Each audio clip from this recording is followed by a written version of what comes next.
गौरम करुणावतारम संसार सागरम भुजगेन्द्रहारम सदा शब्दम हृदयारविंदे भवानी श्रीतं नमामि तमेव माता पिता तमेव बन्धो सखा तमेव विद्यां तमेव सर्वं भवदेव ॐ पूर्णमिदं पूर्णमिदं पूर्णात् पूर्णमुदच्यते पूर्णस्य पूर्णमादाय पूर्णमेवावशिष्यते ॐ शान्ति शान्ति शान्तिः नारायण हरि ओम नारायण हरि ओम शिव शिव हर हर शिव शिव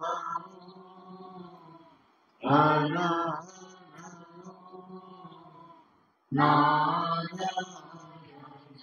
हरि ओम नारायण हरि ओम सर्वात्मा अंतर्यामी परमात्मा अंतर्यामी परमात्मा अंतर्यामी परमात्मा अंतर्यामी नारायण हरि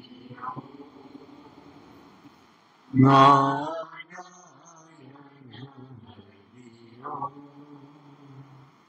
शिव शिव हर शिव शिव हर नारायण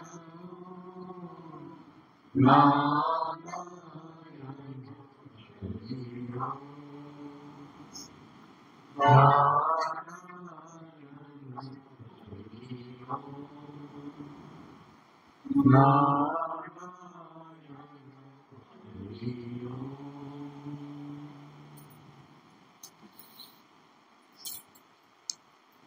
परमात्मा का महिमा वेद उपनिषद और जितना भी ग्रंथ है रामायण महाभारत गीता सब में अपना परमात्मा का महिमा का वर्णन है। लेकिन परमात्मा को जानने के लिए जो उपाय बताया है उसी उपाय से परमात्मा को हम जान सकते हैं। जैसा परमात्मा को जानने के लिए हमारा ये मन बुद्धि इंद्रिया ये नहीं जान सकते। मन बुद्धि इंद्रिया से परे जो आपका भगवान ने शक्ति दिया वही वहां पहुंच सकते। तो इसलिए हम लोग इस संसार में आके बाहर का संसार और अंदर जो परमात्मा है ये दोनों के बीच में फंस जाता है। इसको भी करना है कि इसका करना है, दोनों का बीच में स्थिति क्या है। तो हम लोग देखते हैं राजा भरत अपना राजपाट छोड़ के जंगल में घोर तपस्या करने लगे। तो घोर तपस्या करते करते काफी लंबी समय बीत गया और उसको हर रोज सुबह गंगा में नहाना और उसको जल सूरज देव का जल चढ़ाना यही जब कर रहे थे तो एक दिन भगवान ने उसका परीक्षा लिया। क्या है परीक्षा में, क्या है? वही परीक्षा लिया जिसका आसक्ति खत्म हुआ कि नहीं। अब उसको हाथ में एक दिन जल उठाते हुए हिरण का एक शावक था, हिरण का बच्चा। अब छोड़ दिया तो हिरण का बच्चा मर जाएगा, अगर ले गया जिसको हमारा ड्यूटी है इसको करना। तो दोनों के बीच में फंस गया। अब दोनों के बीच में फंस के क्या करेंगे ये उसको समझ में नहीं। तो वो सोचा अगर फेंक देंगे तो ये तो मर जाएगा, चलो इसको ले जाओ। ले गया, इसके लिए दूध का इंतजाम करना, हरा हरा घास का ये करना। ये करते करते जब बच्चा कोई सहारा नहीं मिलता है हिरण का, तो जब वो ध्यान करते हैं, पूजा करते हैं, तो उसको गोद में आके बैठ जाते हैं। बच्चा उसको गोद में बैठते बैठते क्या हुआ, जो स्पर्श मात्र हमारा मोह पैदा हो, मोह से अपना आसक्ति पैदा हो जाती। आप वो ध्यान में जब बैठते हैं तो वो सोचते हैं यहाँ हिरण का गद्दी, हिरण का बच्चा हमारा गद्दी में आके बैठे, मैंने इच्छा प्रकाश करते हैं अंदर से। पहले तो ड्यूटी कर रहे थे, अब उसका स्पर्श मात्र, जो स्पर्श का सुख है, बच्चा का गोद लेने से जो स्पर्श सुख महसूस करते, तो उससे उसको मोह होता है, और मोह से आसक्ति हो जाती है। और आसक्ति होने के बाद फिर आसक्ति छूटते नहीं, वो हृदय में जाकर बैठ। और इसका वो सोचता मैं ड्यूटी कर रहा हूँ। कब पता चलता है, अब ऐसा करते करते जब हिरण का बच्चा बड़ा होने लगा तो उसका आसपास घूमता था, गद्दी में अपना गोद में आके बैठ जाता था, तो वो शांति से आराम से अपना ध्यान लगा। तो एक दिन ऐसा करते करते हिरण का बच्चा जब बड़ा हो गया तो एक जंगली हिरण भी आया। तो पहले वो लोग हिरण को देख के वो भी चकित हो गया, ये क्या है। तो वो हिरण का बच्चा का स्वभाव हिरण का माफी क्यों हो। ऐसा करते करते हिरण का बच्चा का साथ खेल कूद करते करते वो जंगल में चला, ये ध्यान में रहा। वो सोचता आएगा, आसपास देखा तो कहीं नहीं है, तो वो सोचता है जो शेर उठा के ले गया, और नहीं तो कहीं जंगल में बेल में उसको सिंह होते फंस गया, ऐसा है। और ध्यान चला गया, उसको सब कुछ खत्म हो, इतना दिन का तपस्या सब आसक्ति का कारण खत्म। तो उसके बाद वो ध्यान करते हैं तो उसी का चिंतन दिमाग में घूमते है, मन में घूमता है, उसको आँख खोल के ढूंढने की कोशिश करते हैं। ऐसे करके उसको ध्यान होने का बाद क्या है, जो हिरण का चिंतन करते करते देह त्याग किया। गीता में भगवान अर्जुन को बोले, अर्जुन जो आदमी अंतिम काल में अंतकाल चुमामी स्मरण मुक्ता करेगा, जो अंतकाल में जो मेरा को स्मरण करके देह त्याग करते हैं वही मेरा को प्राप्त करते, और नहीं तो यह मैं व्यापी स्मरण भाव तजित जंत करेगा, नहीं तो फिर वही जो जो भावना से वो देह त्याग करते उसका अनुसार फिर उसका उसी जन्म में जन्म होता है। अब जब बोला भाई तुमने तो हिरण का चिंतन करते हुए देह त्याग किया, अब हिरण का उस जन्म में जाना पड़ा। राजा बोले मैंने इतना तप किया, इतना ये किया, तो सब खत्म हो गया। बोला हाँ, तुम्हारा हमारा नियम है, उस नियम के अनुसार नहीं चलोगे, तुम अपना मन मापा मत भक्ता मत जाजी नाम, तुम्हारा मन का अंदर जो इच्छा हो रहा है वही कर रहा है, तो वो तो नहीं चलेगा, नियम है। तो उस नियम का अनुसार तुमको चलना पड़ेगा। तुमको हमने तो बोल दिया ड्यूटी करो, लेकिन आसक्ति व मोह मत लगाओ। ये संसार तुम्हारा नहीं है, ये संसार हमारा हुक्म से चल रहा है। और हमने जो नियम बना दिया उसी नियम का बाहर जो जाएगा उसको गति ऐसी ही होगी। चलो ब्रह्मा जी ने बोला ठीक है, तुमने इतना तपस्या किया तो मैं तुमको बुद्धि में बुद्धि प्रदान कर देती, तुमको जहां भी हिरण्यगर्जनी में जाओगे लेकिन तुमको याद रहेगा मैं ये गलती किया, इसका कारण मेरे को आज पशु जनी में जाना पड़ा, ये याद रहेगा। तो बोला ठीक है। अब वो जन्म लिया, जन्म लेती ऋषि का जंगल में जो आश्रम होते हैं वहाँ पूजा पाठ स्तुति भजन सब होते हैं, बस वो वहाँ बैठा हुआ रहता है और हरा पत्ता भी नहीं खाते। कि अगर पशु गुना आ गया तो बस उसको दिमाग में वही बात हमेशा घूमते रहे। फिर सूखा पत्ता खाने के बाद उसको जितना दिन आयु था आयु खत्म करके चला गया। तो उसको बाद फिर परिणाम उसको सिटी में फिर रहे, फिर वो जन्म लिया। जन्म लेने के बाद वो जर भरत रूप से जन्म लिया। जर भरत एक एक कदम फेंकता था देख देख के। उसने संसार में नहीं रहा, क्योंकि संसार में रहने से आसक्ति मोह और चिंता भ्रमित करते हैं और हमको मन भटक के दूसरा तरफ ले जाते। तो इसीलिए इस संसार में वो चाहते निरंतर मैं इस परमात्मा भजन कर। तो जंगल में जाके अपना सरोवर के किनारे में बैठ के साधना कर रहे। तो राजा रघु जा रहे थे, राजा रघु अपना आत्मा ज्ञान के लिए जा रहे थे जंगल में कोई ऋषि का पास। तो एक पालकी वाहक वो भाग गया। तो पालकी वाहक आके बोला राजन हमारा एक लड़का भाग गया। बोले देखो आसपास कोई लड़का है तो उसको पकड़ के लगा दो। तो वही जड़ भरत को मिला, हिष्ट पुष्ट बलिष्ठ, उसको लगा दिया।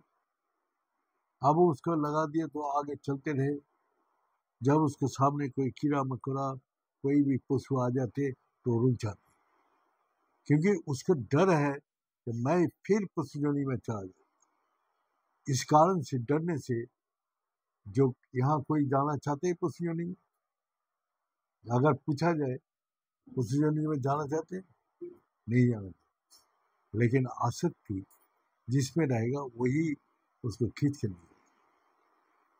राजा रघु ने बोला क्या बात, पालकी चलते अचानक रुक जाए तो उसके सिर सामने लगते हैं नहीं तो पीछे लगते हैं, क्या बात ये पालकी ऐसा क्यों चल रहा है, हमारा सिर में चोट लग रहा है, कौन है ऐसा। बोले नया जो लड़का लाया वही लड़का ऐसा कर रहा है, बीच में चलते रहते थक जाते। तो राजा रघु कौन है, जो रामचंद्र जिस कुल में जन्म लिया, राजा रघु, रघुकुल, तो वही आत्मा ज्ञान के लिए सब छोड़ के आया। तो उसको बोला लगाओ इसको 10 कोड़ा, ये सीधा होगा तभी। तो जब कोड़ा मारने आया तो जड़ भरत हंसने लग गया। बोले राजन किसको मारोगे। बोला आपको, आपको मारने के लिए बोला। बोले मैं तो देहो नहीं हूँ, मैं तो देहो नहीं, मैं तो आत्मा हूँ, आत्मा को मारोगे कैसे। हाँ, राजा लोग बोलते ये तो आत्मा क्या नहीं है। तो फिर उसके पास बैठ के राजा रघु ने आत्मा ज्ञान अर्जित किया और चला। तो वही है जो हम लोग देह मन बुद्धि इसको खुदा मिटाने के लिए संसार में भटक रहे और वहाँ जाने से मेरे को शांति मिलेगा, वहाँ जाने से आनंद मिलेगा, वहाँ जाने से मेरा सुख मिलेगा, ये कल्पना करके मैं भागते जा रहा। अगर तृप्त हो जाता हूँ कोई आनंद से तो बार बार तो नहीं भागूंगा। हमको जब आनंद का परिपूर्णता मिलता है तभी भागना बंद हो जाता। तो परमात्मा में छोड़ के इस संसार में परिपूर्ण आनंद किसी में भी नहीं है। थोड़ा देर के लिए है, फिर सब कुछ बिछा देते हैं। तो इसीलिए उस आनंद को पाने के लिए फिर हम लोग कोशिश करते हैं, लगा रहे थे। तो इसीलिए जो अंदर आनंद है आत्मा में, वो अनंत है, वो कभी खत्म नहीं होता, निरंतर वो ये आनंद में मगन है। इसी प्रकार गुरु जी हम लोग को ये कहानी सुनाया। देखो, एक घर में अपना गुरु जी उसके घर में जाता था, तो उसको बोलता है जो गुरु जी और संसार अच्छा नहीं लगता, हम आपको साथ चला जाए। बोला ठीक है, कब जाना है? बोला देखता हूँ ये जमीन, बच्चा छोटा है ना, तो जमीन जायगा का काम खत्म कर लेता हूँ, ये थोड़ा बड़ा हो जाएगा फिर चले। लड़का बड़ा भी हो गया, अब जमीन जायगा काम भी रुक गया, और लड़का बड़ा हो तो शादी दिया। शादी देने के बाद उसने बोला था अब तो तेरा जमीन जायगा भी हो गया, शादी भी दे दिया, अब चल। तो बोलते हैं अभी नया नया शादी हुआ ना, उसके घर थोड़ा बैठ जाए। हाँ, घर बैठ जाए तो फिर मैं चलूंगा। जब आया तो देखा 2-3 साल बाद पोता हो गया, पोता लेके बिजी रहा, उसको घुमा रहे इधर उधर ये, तो उसमें लगा हुआ है। अब पोता का ये होते होते गुरुजी आया। तो गुरुजी जब आता था वो अपना थाली यहाँ रखता था, और बगल में गुरुजी का बगल में बैठ के वो खाना खाता। एक आसन गुरुजी का और उसको बगल का आसन में वो बैठ के खाता। तो फिर बोला तो चल, बोला नहीं थोड़ा पोता है, एक थोड़ा बड़ा हो जाए फिर चलता। ऐसा करते तो उसका देहांत हो गया। अब देहांत होने के बाद उसको आसक्ति रह गया, मेरा पोता गिर न जाए, मेरा पोता ये ना हो जाए। तो उसका अचानक घर में एक कुत्ता आया, और उस पोता का साथ बहुत दोस्ती, उसको देख के राइट करने में लगा रहते हैं। तो जब गुरुदेव पाया तो आसन 2 लगाए, वो लड़का सोचते है गुरुदेव के पास बैठ के मैं खाऊंगा, थाली उली लगाया। हाँ, और जब वो लड़का तैयार होके आके बैठने लगा तो देखा कुत्ता आके खाने लगा। तो वो उसका बेटा देख के बहुत नाराज हो गया, हिम्मत कैसे हुआ कभी मेरा थाली में बैठ के, कभी खाते नहीं, आज कैसे आसन में बैठ के खा रहे। खूब पिटाई गया। तो गुरुदेव बोला बेटा सुन, इसको क्यों मार रहे? बोले क्यों, ये ऐसे ना शासन करने से वो बार बार थाली में आके जूठा कर देगा, खराब कर देगा, फेंकना पड़ेगा। बोले नहीं बेटा, ये तेरा पिताजी है, तेरा पिताजी सिक्योरिटी देने के लिए घर का रक्षा, ये बेटा का नाथ पोता का रक्षा करने के लिए फिर आया। तो इसका जब तक आसक्ति खत्म नहीं होगा तब तक वो पोषजन से उसका मुक्ति नहीं है, वो घूमते रहेगा। तो यही है जो हम लोग का कर्म, ये विश्वास करे या ना करे, लेकिन भगवान का जो नियम मान दिया, इस नियम का अनुसार इस संसार को चलना ही पड़ेगा सबको। जैसा हमारा मन हमारा अंदर है लेकिन मेरा नियंत्रण में नहीं है, हमारा बुद्धि हमारा नियंत्रण में नहीं है, हमारा इंद्रिया हमारा नियंत्रण में नहीं है, हम उसको नियंत्रण में है। तो इसीलिए तुम्हारा जो हर चीज तुम पराधीन हो, तुम स्वाधीन कैसे हो? तुम मन को कंट्रोल नहीं कर सकते, बुद्धि को कंट्रोल नहीं कर सकते, इंद्रिय का कंट्रोल नहीं कर सकते, और यही तुमको मैंने अज्ञानता पैदा करते हैं, अहंकार पैदा करते हैं, और तुम ये सोचते जो मैं जो कर रहा हूँ वो ठीक है, बाकी सब गलत है। तो यही अहंकार वाला बुद्धि हमको हमेशा अपना मार्ग को भटक देते हैं। इसीलिए शास्त्र में बताया सर्व अहंकार विवर्जितम। सब अहंकार को जब त्याग करोगे तुम्हारे हृदय में अनंत आनंद, अनंत शांति, अनंत सुख होगा। अगर अहंकार रहेगा तो क्रोध, हिंसा, लोभ, दोष, लालसा सब कुछ तुम्हारे हृदय में जन्म लेगा और तुमको हमेशा परेशान करेगा। परेशान कौन होगा? दुनिया नहीं होगा, मैं हूँ। मेरा को परेशान कर दे। इसीलिए अगर शांति सुख पाना चाहते हैं तो भगवान का ये नियम है, उस नियम का अनुसार उसको भजना करो। भजना करने से क्या होते है, जो हमारा वो ज्ञान पैदा होते है, जिस ज्ञान के प्रकाश में हमको इस रास्ता साफ दिखाई देते हैं और उस रास्ते में चलने में मेरा को कोई कष्ट नहीं होता है और उसी रास्ते में चलते चलते मेरा को पूर्ण आनंद, शांति, सुख का प्राप्ति होता है। राजा जनक भी बोल के गया, अधूर नैव सुखम शांति, हमेशा के लिए सुख शांति को प्राप्ति करते बंधन मोक्ष भविष्य की। ना बंधन है ना मुक्ति होने का योग। तो ज्ञान होगा तभी ये संभव है, नहीं तो नहीं। ये बोल के आज यह समाप्त करता हूँ। ओम पूर्णमदः पूर्णमिदं पूर्णात् पूर्णमुदच्यते पूर्णस्य पूर्णमादाय पूर्णमेवावशिष्यते। ओम शांति शांति शांति। बोलिए सच्चे दरबार की, बोलिए सदगुरु भगवान की, बोलिए शंकर भगवान की, बोलिए माता जगदम्बे की, बोलिए भक्त बिंदु की, बोलिए संत बिंदु की, बोलिए सनातन धर्म की, बोलिए धर्म की, आधर्म का, प्राणियों में विश्व का। हर हर महादेव।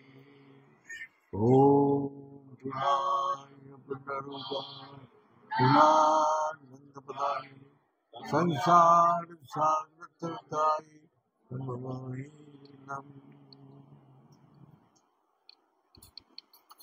जैसा हम लोग कंपनी में नौकरी करते हैं, अब हमारा रूल चलेगा ना कंपनी का रूल चलेगा। हाँ, कंपनी जो बोलेगा मेरे को वही करना पड़ेगा। हाँ, जो हमारा जो प्लेन में जाने के लिए एक रूल बनाए, आपके डायरेक्ट उतर के एकदम प्लेन में बैठ जाएंगे? तो जो रूल है उसको सबको फॉलो करना पड़ेगा। तो इसी प्रकार हम तो यहाँ कंपनी है, उस कंपनी के रूल को नहीं तोड़ सकते हैं, हमारा इच्छा से नहीं चल सकते। चलेंगे तो घर निकाल देगा। अगर हम डायरेक्ट उतर के गेट का साथ एकदम प्लेन में चढ़ गया, वो कभी भी संभव नहीं। वो उसमें भी हमको उसको सिक्योरिटी चेक ये सब कुछ करके प्लेन में बैठना पड़ेगा। इसीलिए अब जब भी जाऊंगा तब भी हम बैठ जाऊंगा प्लेन में। हाँ, तो सब कुछ का नियम है। तो इसीलिए अगर हम ट्रेन में बैठेंगे तो हमारा रिजर्वेशन नहीं, हम जाकर बैठ गया, वो उठा देगा। तो इसीलिए तो हमको चाहिए जो नियम है उस नियम को फॉलो करें, तो उसी से उसका हमेशा सेफ है, उसी में वो सेफ है। और नहीं तो अपना रूल चलाने से वो आगे नहीं चल। गाड़ी चलाने का रूल है, रेड लाइट आएगा तो हम चला देंगे तो चालान हो जाएगा, पकड़ लेगा, हाँ, फाइन देना पड़ेगा और एक्सीडेंट तो होगा ही होगा। मेरा भी खतरा है, दुनिया का भी खतरा है। तो उसको जो रूल एंड रेगुलेशन है उसको मान के चलना पड़ेगा सब। जय श्री हर हर महादेव।